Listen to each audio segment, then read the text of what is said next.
Ladies and gentlemen, Captain Nemo. John emailed me a couple of days ago and he said, make sure that people understand that there aren't people down there. Some of you were there last year when Larry got to give us a little introduction to Neptune. John is a man that, like most people at FiRe, needs no introduction. He's a rock star, literally. I thought what we'd do today is, you don't need to hear from me.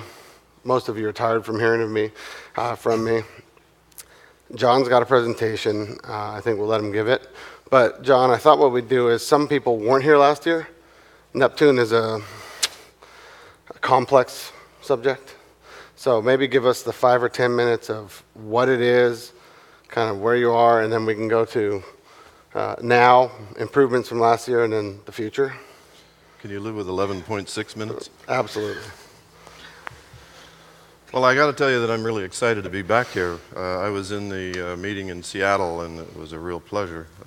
What I wanted to do, though, is share with you some of the background material as fast as I could. And the easy way to do that is to use a presentation. I gave a talk similar to this in Yokohama yesterday morning, so if you don't mind, I'll share some of that with you. Bottom line is, I don't know if we have, my bottom line is we have the system is the planet that we live on, and scientists are very, very particular about defining what the system is. And you can think about the system as having only one challenge. We on the planet have one challenge, which is optimize the benefits and to mitigate the risks of living on this planet, driven by 2 energy sources only. And those 2 energy sources, obviously solar, Southern California folks know a lot about that, and the other is internal energy. The first drives erosion, the second drives mountains up. There's a whole host of links there.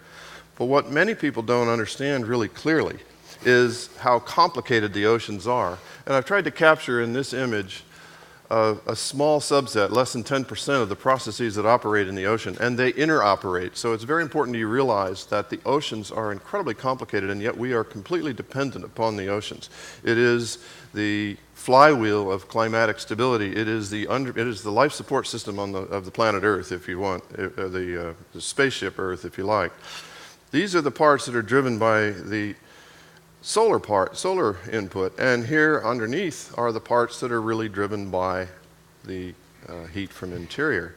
What actually happens then is all of these have interacted over the past 3.5 to 4 billion years, and so the system has become incredibly complex, and that is what the issue is that we face. Understanding this system that we are so totally dependent upon. Now, I just want to show you something that I really wanted to share with you, because I think this should be in the boardrooms and the classrooms of the world. The rhythms of the ocean, few people realize this, are directly linked to the plant growth on the continents. What you're seeing in the lower left is a timeline running from 1982 to 1998 and then cycling again. In blue is cold water, in red is warm water. So you're seeing the El Nino cycle, at least 2 or 3 of them. And on the continents, you're seeing bright green, which is the growth of plant matter or food, subset of the plant matter's food, and dark green or olive green, which is dieback.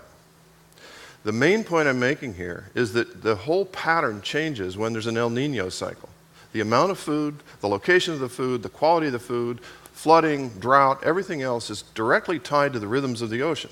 And yet we do not understand this complicated ocean very well. And all you're seeing is the surface.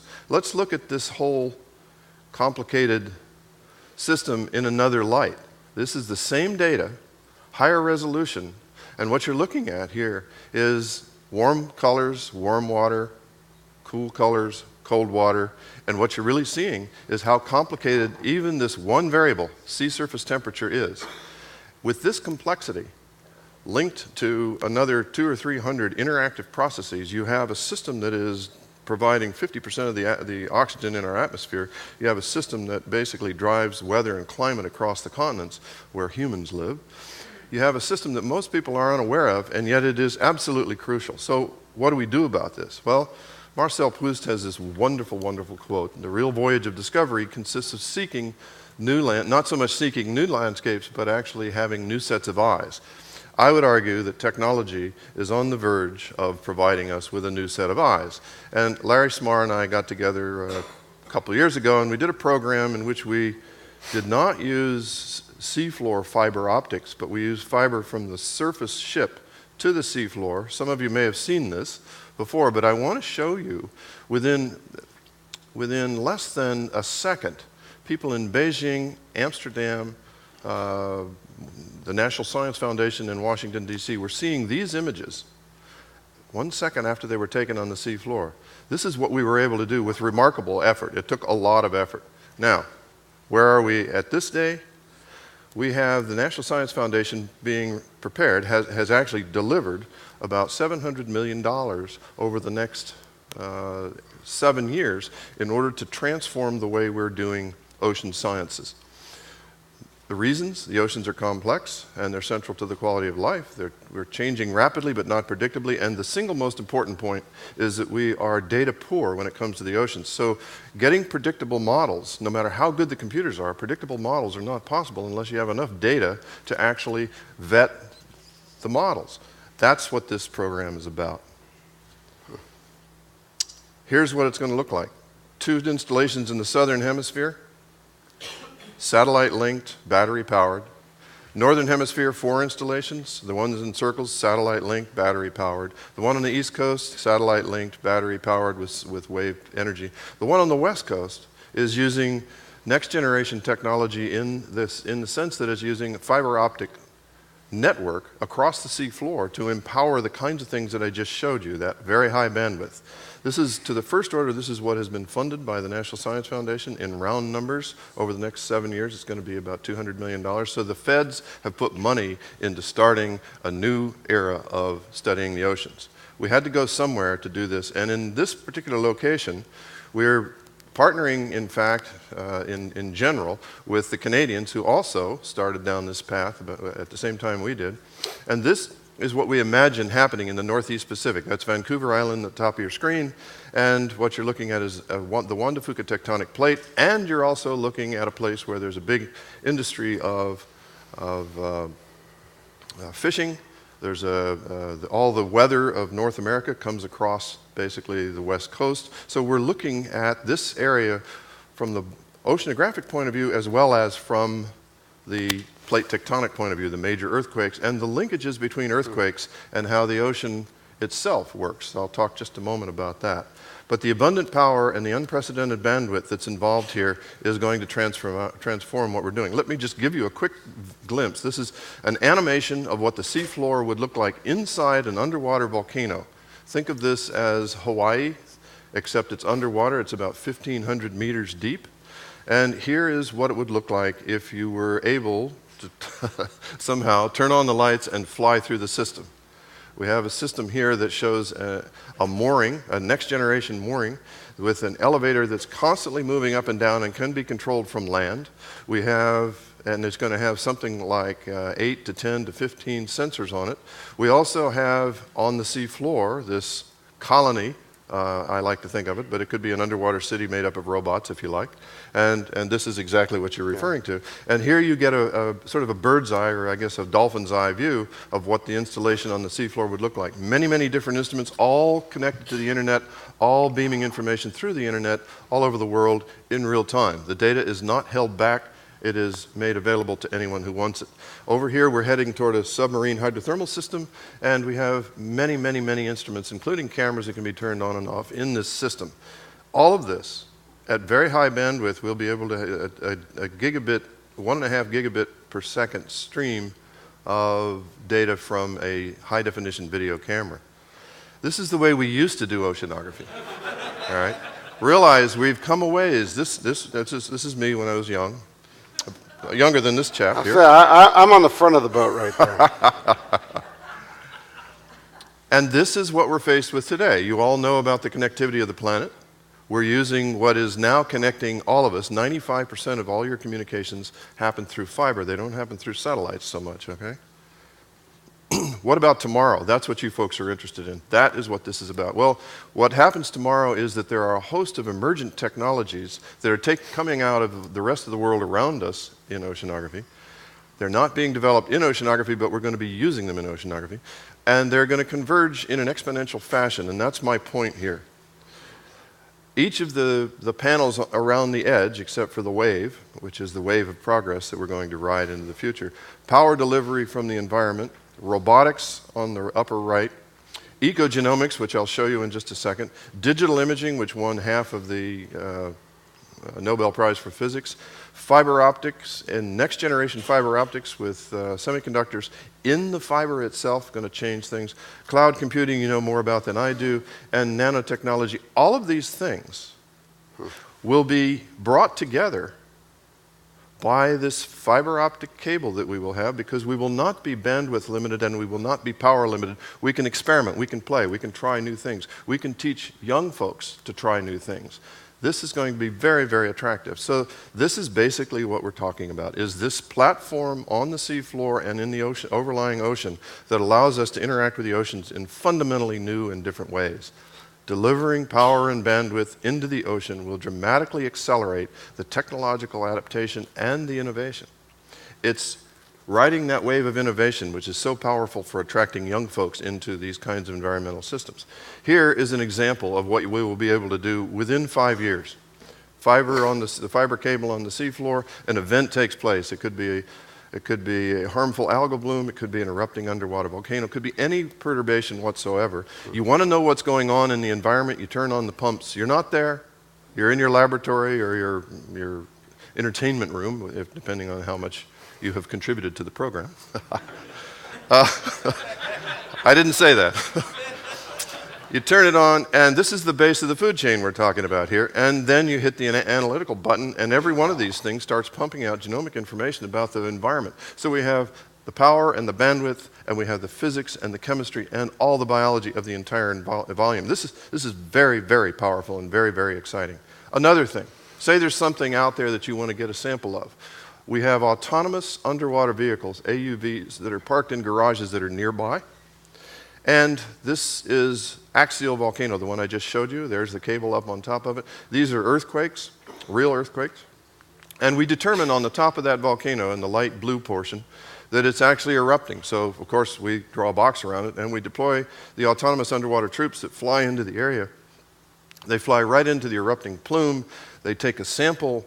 The sample is actually of the microbes that are being flushed from below the seafloor. These are remarkable animal or microbes that we have not ever seen before. We do the telesampling trick. We put it to the surface. We bring in an aircraft with no pilot. We're testing those in Afghanistan right now. And in no time, in less than 24 hours, we have these things back in the laboratory, and we're looking at them for next generation pharmaceuticals, next generation biotechnology. This is the wave of the future, except that it's almost here, and you're all going to be part of it. You may remember, and I'm a minute and a half away, so we're almost done. Good. You may remember on 9/11, most of you probably do vividly remember that, 9/7, some doctors in New York City removed the gallbladder of a woman in France. Why she agreed to do that, I do not know. But they did it successfully. If they can do that, imagine the kinds of things we can do with this power and bandwidth anywhere in the ocean, on the seafloor, in association with underwater hydrothermal systems, any kind of research that we want to be able to do, it will be as if we are there without being there. Human telepresence. So this is the bottom line. This is the kicker here. Real-time interaction with the ocean from anywhere on Earth using the technologies we have and the ones that are coming, accelerating the ones that are coming by having this power and bandwidth in the environment over a large enough area to be significant. And we can begin developing games using this system with the real-time data flow in a fashion that we can wean our children from their bottles onto computers with something other than Grand Theft Auto and Mortal Kombat. We can do something where they are actually behaving as if they're, God forbid, scientists. So that's really the bottom line here. Let me just leave you with the words of T.S. Eliot, who said in 1943, he won the Nobel Prize in Literature in 1948, he said, "We shall not cease from exploration, and the end of all our exploring will be to arrive where we started and know the place for the first time. Arrive through the unknown remembered gate, where the last of earth left to discover is that which was the beginning. At the source of the longest river, the ocean, voice of a hidden waterfall, not known because not looked for, but heard, half heard, in the stillness beneath the waves of the sea." So my 5 points are listed here in case you are taking notes. Rapid, unpredictable change is happening in the ocean. We are totally dependent on it. Complicated predictive models are essential and they need data. Fiber is key. Volumetric human presence throughout the volume of the ocean is possible. Power and bandwidth will foster rapid innovation in this critical area. And the growing societal urgency, in my view, represents a potential market that could become a remarkable one.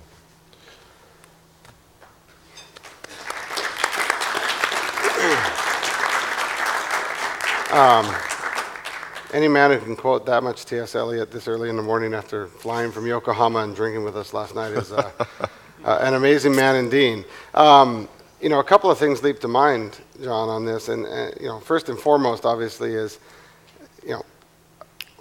how do we? Is there a way to see this as because I know Mark likes to have the underwater city, right? I mean, there's this beautiful concept. Is there a way to use this as a stepping stone towards human observation? Absolutely. In the deep? We are basically projecting ourselves through the medium of fiber, digital imaging, robotics, and computational sciences. We're projecting our presence, ourselves, into the environment without having to be there. So it is exactly that. Not only are we doing it there because it's connected, hardwired to the internet, it'll be in laboratories, it'll be in classrooms, it'll be in living rooms, all over the world. There's 1.5 billion people that are basically connected to the internet. They're all there. Right. Some of you may think of them as a market. I think of them as a global classroom, theater in the round, if you like. The education component. Absolutely. It would be dynamite. So last year, Professor Ramanathan talked about his UAVs flying in sequence through the upper atmosphere and getting amazing data collection. So it seems like we are, for the first time, really actually starting to understand our environment Absolutely. a little better. When you see your simulations, I don't know about you guys, but I just go, okay, that takes care of Jules Verne. That was one of my childhood dreams. We've got to understand the ocean and go deep. I've actually been in a submersible, and the opportunity is very, very small. They're very expensive. They're very small. Not very many people can do it. So to be able to see this in high def in real time, as you say, this global classroom. But I wonder, have you guys looked at? We put one of these on the moon. We put one of these on Mars. There's no water and there's no animals to look at, but the robotic sensing in real time from an educational. Well, I have the greatest respect for Steve Squires, and he'll be sitting up here next. And actually, about 15 years ago, I arranged to take him to the sea floor in the submarine. He may not talk about that today, but at that time, he and I were talking about Europa, the second moon of Jupiter. Right. And there is an ocean, we think, there. And it's unlikely that humans are actually going to get there and go below. But it's not unlikely that humans will be able to project a telepresence into that environment and learn a great deal from it. Mm-hmm. So your dream of Jules Verne in outer space is quite valid, I think. It's just a matter of letting our kids begin to imagine what they can do. Right. Giving them challenges that are grand challenges. I mean, what are there? Three basic questions. Where do we come from? Where are we going? And are we alone? Well, this kind of an approach, writ large in the solar system and beyond, of remote robotic telepresence of human beings, is basically a way of approaching every one of those questions. This is tremendously powerful. And what I love about it is the folks that were up here just before me were talking about how quickly the kids get their computers. Kids get this story too. Yeah. It's their future. They get it, and they're excited about having the potential to actually influence the path. That I think is really a powerful thing. I want to leave time. We've got 9 minutes or so for questions, but it really does. When you start to see this coming together, and I think one of the things about FiRe, obviously Jules Verne is member number 1 or 2 or 3, and we're going to see him in a few years when he comes back, so he can go write about us. He's going to live with Ray Kurzweil. Yeah, he's coming, and then we're going to go back. You talk about, we have lots of CTOs here, lots of very important businesses. Talk a little bit about the real convergence. Bill Gates and these guys talked about convergence and all. Everyone talked about convergence for a while as one of the keywords. But you're seeing the convergence of technologies that have real-world applications far outside of robotic cities underwater. Oh, absolutely. Everything we're talking about, possible at whatever level you're interested in discussing, could be inside the human body. It could be in the ocean. It could be in the solar system, and eventually it'll be beyond. What we're doing over the next 20 to 40 years is moving down the path that will launch human presence throughout the known cosmos. I think we've got 8 minutes, so we can talk a little bit more, or if people have lots of questions, please stand up, and if you don't, then I'll fill in, because I've got like 1,000 questions for John that we haven't gone through. But please, if you have a question, stand up and ask it. I guess one of the things you showed on the map, five sites globally? That's right. Yeah. So these are all going to be linked, and we're going to be able to see everything that's going on. Is there only off the West Coast? Only off the West Coast. That's the beginning. Okay. I've been to something like 12 different countries in the last 4 years, every one of them looking at how they can do something like this in their waters. Right. So I see this approach being replicated over the next 20 years. There'll be 20 or 30 of these kinds of systems. It'll be routine. So this is the first of them. So give us a sense of we're heavily involved in renewable energy. These are huge projects. Give us a sense for the total capital outlay for the West Coast system. 500, 700. You talked about 200 million initially. Well, the tail that will wag the dog isn't the capital investment. It's actually the operations and maintenance over a 25, 30-year period. And NSF has committed to that 25-year period to keep this system running. So there's several things going on. The capital investment is, in round numbers, 150 million. Okay. The Canadians have put of order 120 million into their system together. It's a unique place on the planet where we can try this out very quickly. Others are going to see how well it works, and they'll be trying it as well. Actually understand something. Thank you, John, for your presentation. I was an oceanography major in 1968 at the University of Washington. Oh, really?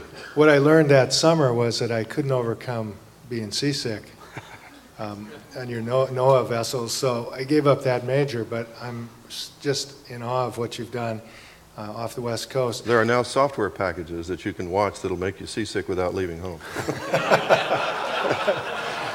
All I have to do is remember and I'm seasick again. But what I wanted to ask you was, is there a K-12 kind of interface in the kind of rollout of this work? Absolutely. Absolutely. And one of the invitations I would lay to this crowd is absolutely let us work toward that, because a significant fraction, a very large fraction of the funding is going into, obviously, the capital investment that it takes. But we feel that a very strong response of both corporate and federal agencies, as well as institutions of higher learning and lower learning, whatever you call it, all of those we think will come and play in this movable feast, if you like. We're moving photons, not people, in this case. So but kids get that. They get that right away. So yes, this is a huge invitation to participate in, and I think the idea of beginning to craft bold new games that use the real-time data flow continuously. I mean, Larry and I have talked a lot about the possibility of having a reservoir, a gigantic and rapidly growing reservoir of information that has been collected, And there's always the waterfall of new data coming in. So you have this incredible pool in which anyone can play as long as you have Google-like capabilities to search for whatever it is you want and display it. It's going to be transformational. It's exciting. Thank you. Thank you. Sir? Thank you. John Brashears with CGF. ZGF Architects, that is. It seems like it's been a number of decades that we keep hearing the Holy Grail is a unified model, not only of oceanic and subterranean systems, like you mentioned, but also coupling those with atmospheric systems and effects. This is a really exciting effort to sort of gather a lot of data. But could you talk about the uses of that data and the uses of other atmospheric data and how we're coupling them together? Absolutely, and that's a very, very important issue. And in the 14.9 minutes that I talked, I really didn't give that a fair shake. What is absolutely crucial is that this data be brought ashore and be directly compared with ongoing models so that we assimilate the data into the models. And if the data doesn't match what the model predicts, the first thing we have to do is check and see if the data is good. If the data is good, then something's going on in the ocean somewhere, somehow, that is not something we can predict using our models. Therefore, we can redeploy the assets and the autonomous vehicles and a host of, and humans if need be. Rewrite the model. To define, well, first you want to measure what's actually happening, and then you want to begin building that into the model. So the feedback loop between the real-time data flow and the modeling is ultimately the crucial piece of this system. And all of those models, of course, will be visualizable by kids of any age. So I think there's an educational piece to this thing. Hi, I'm Bob Anderson from IIT in Chicago. It's my understanding that an incredibly low number, like 20% of the animals in the ocean have been identified and cataloged. The 80% we don't even know that they exist. Does this program attack that huge gap in knowledge? It will certainly approach it and attack it, and I would say that you might have the numbers a little bit high with 20% because you're probably thinking of multicellular creatures, but the diversity of the ocean is in the microbial world. Remember, for at least 4 billion years, at least 3.8 billion years, this has been a microbial planet. Humans are a recent arrival, and so really that's the great frontier, and that's where this ecogenomic capability is going to be just phenomenal. We will be able to look at phytoplankton, maybe even eventually zooplankton. We will be able to look at viruses. We'll be able to look at microbes of all sorts. Very, very powerful. So I think your instinct is correct. I think an important other thing I wanted to mention, Michael, is that what this is going to let us do is something we have not been able to do ever before, and that is, in a spatial context, we will explore the time domain. In other words, we'll be, throughout the volume of the ocean, we'll be present, and we can configure this system to track events that are taking place. So we'll be looking at the time domain, and only when you see systems, whether they're human bodies or they're star systems, evolve and change, and then you can interact with them, that's when you begin to understand the system. Right. If you just see it, you don't understand it. Hi, Brett Horvath from Seattle. Good place. Yes, fantastic place. So the World Bank just ran an open data initiative to publish their information online in machine-readable formats. So developers and designers could build interfaces on top of that, which is becoming a standard play. If the goal is to create games and applications and research interfaces, is there any plan to open up that data online? Yes, I hoped I said that. All of the data will be available online all the time to all the people.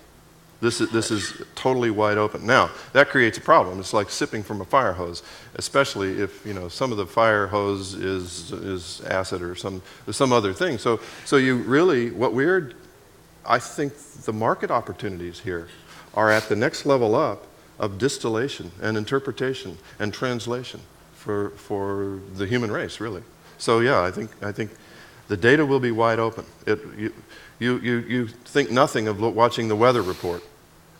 The data that NOAA collects that goes into our weather reports isn't what you see. You see the next layer up or the layer or two above, which is value added.